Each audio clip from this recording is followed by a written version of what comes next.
अगर भगवान तुमसे ज्यादा इंतजार करवा रहे हैं तो तैयार रहना, वो उससे कहीं ज्यादा देने वाले हैं जितना तुमने मांगा है। जिस तरह लोग मुर्दे इंसान को कंधा देना पुण्य समझते हैं, काश इस तरह जिंदा इंसान को सहारा देना पुण्य समझने लगे तो जिंदगी आसान हो जाएगी। मत सोच इतना जिंदगी के बारे में, जिसने जिंदगी दी है उसने भी तो कुछ सोचा होगा।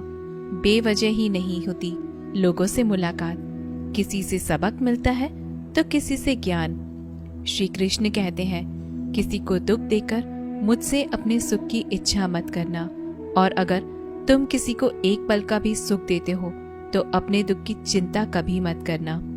जब दर्द और कड़वी बोली दोनों सहन होने लगे तो समझ लेना जीना आ गया है। कौन क्या कर रहा है, कैसे कर रहा है, क्यों कर रहा है, इन सब से आप जितना दूर रहेंगे उतना ही खुश रहेंगे। हंसते रहो तो ही दुनिया साथ है, वरना आंसुओं को तो आंखों में भी जगह नहीं मिलती।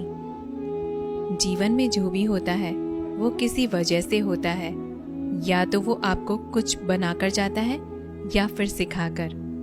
कटना, पिसना और अंतिम बूंद तक निचोड़े जाना, गन्ने से बेहतर कौन जानता है कि मीठा होने का नुकसान कितना होता है। जब कोई दिल दुखाए तो सबसे बेहतर है कि हम चुप हो जाएं, क्योंकि जिन्हें हम जवाब नहीं देते उन्हें फिर वक्त जवाब देता है। अंधे, बहरे, गूंगे बनकर अपने लक्ष्य पर ध्यान देते रहो। यहाँ इतने खाली लोग हैं कि ना खुद कुछ करेंगे ना करने वालों को कुछ करने देंगे, और उनका मनोबल भी तोड़ देंगे। लोग जरा सी बात पर आपको छोड़ देते हैं और भगवान जरा सी प्रार्थना से आपको थाम लेते हैं। कर्मों से डरिए, ईश्वर से नहीं। ईश्वर तो माफ कर देता है मगर कर्म नहीं।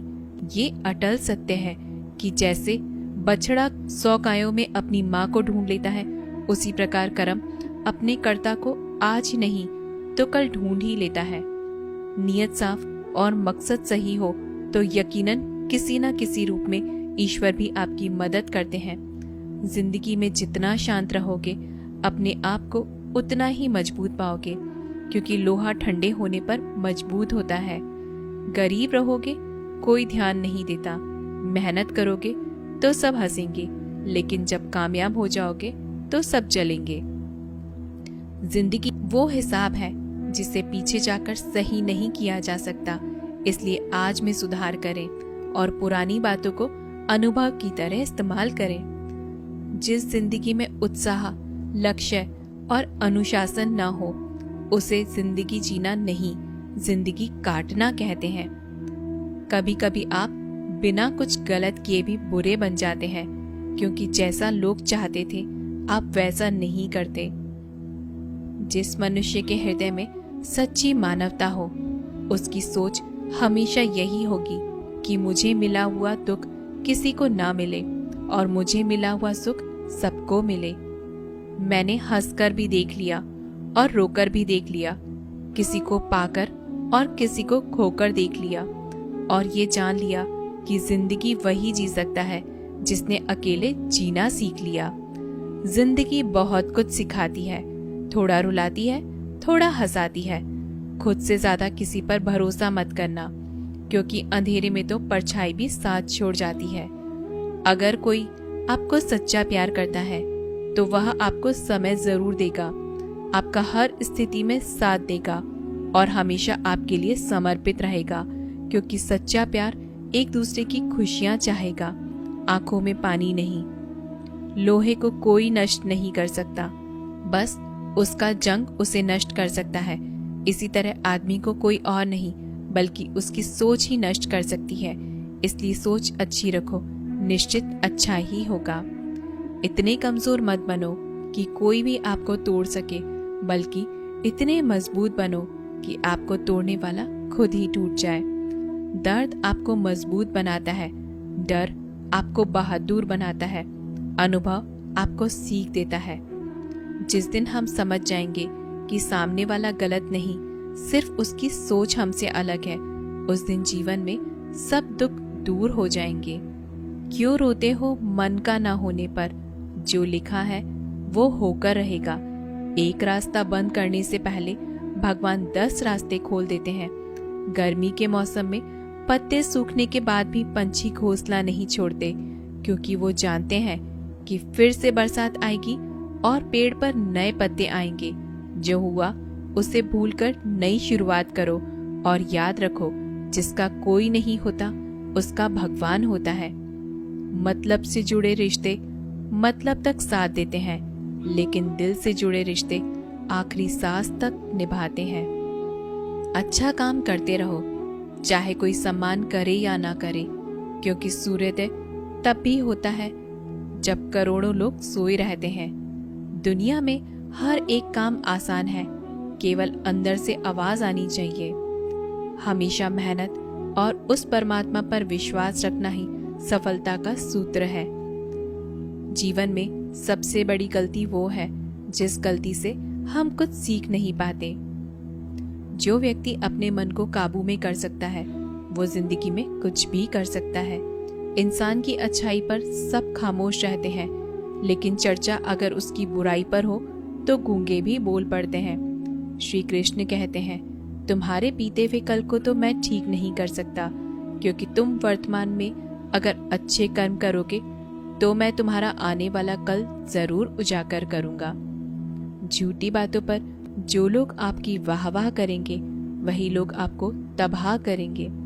बुरे से बुरा क्या ही होगा, हम यह तो हमेशा ही सोच ही लेते हैं, मगर अच्छे से अच्छा क्या होगा यह हम कभी नहीं सोचते। जो ईश्वर रात को पेड़ पर बैठे पक्षियों को भी कभी गिरने नहीं देता, तो सोचो वो तुम्हें अकेला और बेसहारा कैसे छोड़ सकता है।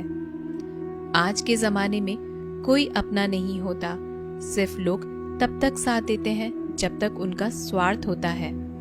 अगर कोई अकेला है तो इसका मतलब यह नहीं कि उसे कोई पसंद नहीं करता, बल्कि वो अकेला इसलिए है क्योंकि उसने दुनिया की औकात जान ली है। एक बार राजा और उसका मंत्री तलवार को साफ कर रहे होते हैं। तलवार को साफ करते समय अचानक राजा के पैर पर तलवार गिर जाती है और राजा की पैर की उंगली कट जाती है। उस राजा को उंगली कटने के कारण बहुत ही तकलीफ हो रही थी, बहुत ही दर्द हो रहा था। लेकिन उसका मंत्री कहता है, शांत रहिए महाराज, जो कुछ भी होता है अच्छे के लिए होता है। राजा को ये बात सुनकर बहुत गुस्सा आता है। वो मंत्री से कहते हैं, मेरी उंगली टूट गई और तुम कह रहे हो कि अच्छा हुआ, इसमें अच्छा क्या है। फिर भी वो मंत्री महाराज को समझाने की कोशिश करता है, पर राजा मंत्री की एक सुने बिना गुस्से के कारण मंत्री को काल कोठरी में बंद करने का आदेश देता है। पर मंत्री को इस बात का कोई दुख नहीं था। उसका अब भी कहना यही था, जो भी होता है अच्छा होता है, और वो अपनी खुशी से अपने आप को सैनिक के हवाले कर देता है।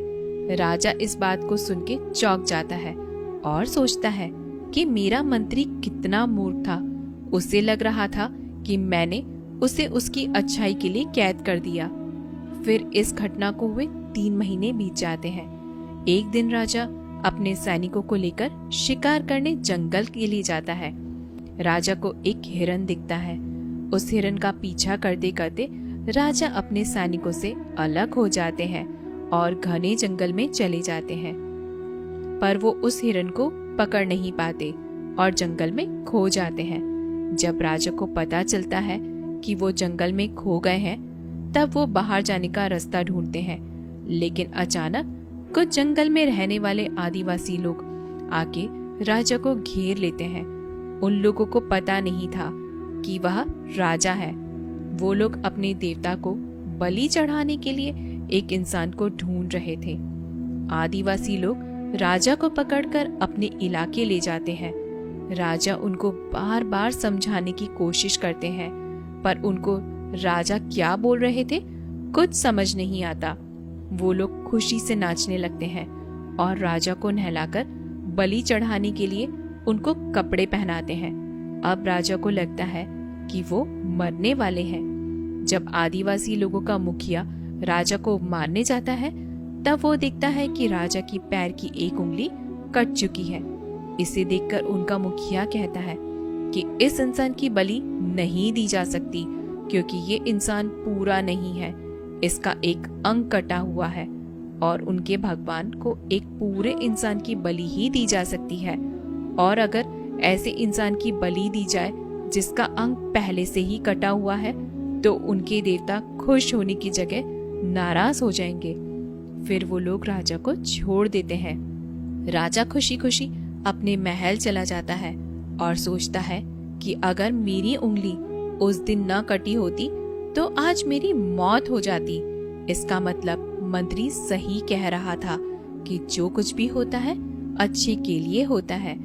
फिर राजा अपने सैनिकों को आदेश देता है कि जल्दी से जाकर मंत्री को रिहा किया जाए। फिर राजा मंत्री को अपना पद वापस देते हैं और पूछते हैं, मंत्री, उस दिन मेरी उंगली कट गई तो मेरे लिए अच्छा हुआ, यह तो मैं मान गया, लेकिन तुम जेल में हो, इससे तुम्हारा क्या अच्छा हुआ? मंत्री खुशी खुशी राजा से कहता है, महाराज, आप शिकार करने के लिए जाते तो आपके साथ मुझे भी आना पड़ता, और अगर मैं आपके साथ आता तो वो लोग मुझे मार देते क्योंकि मेरा शरीर पूरा है। मंत्री की बात सुनकर राजा को समझ आता है कि जो कुछ भी हमारे जीवन में होता है वो अच्छे के लिए होता है। अगर हम अपने जीवन में भी देखें तो हमारे जीवन में भी कुछ मुश्किलें आती हैं तो हम उनका सामना नहीं करते और हम उनको ही दोष देते हैं कि ये मुश्किलें हमें आगे बढ़ाने और मजबूत करने के लिए आती हैं। हमें हर मुश्किलों को सकारात्मक तरीके से देखना चाहिए क्योंकि हर चीज कुछ न कुछ सिखा कर जाती है और हर व्यक्ति के जीवन में सुख और दुख का आना जाना रहता है। दोस्तों, आशा करते हैं आपको हमारी वीडियो पसंद आई होगी। अगर आपको हमारी वीडियो पसंद आए तो हमारे वीडियो को लाइक करके ऐसे ही वीडियोस के चैनल को सब्सक्राइब करना न भूलें। मिलते हैं अगली जीवन बदलने वाली वीडियो में। तब तक के लिए धन्यवाद।